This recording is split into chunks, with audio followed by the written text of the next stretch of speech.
Hello everybody and welcome back to another video, and in this one we are going to be learning how to return Shein items. So let's say you install the app Shein and you order a particular product from the app and now it doesn't satisfy your demand. So you want to return it within 1 or 2 days. That is completely possible. You simply need to head over to your profile from the bottom right side of your screen. You can see me.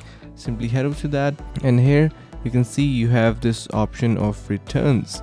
So in the my orders section you can see unpaid, processing, shipped, review and return. So when you click on view all, you'll be able to see your all orders in here, and alongside I have currently ordered nothing from the website so I cannot show you in here, but it is going to be happening that you're going to be having an option of return on your product that is going to be displayed in here.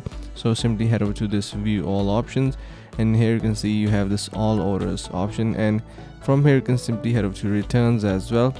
So you're going to be having an option to return. You can simply click on that and ask Shein to return your product, and hopefully Shein will come up with a positive solution for you. And I really hope you understood the concept and liked the video. If you did so, make sure to subscribe to the channel, like the video and share with friends. Thanks so much for watching, and see you around in the next video.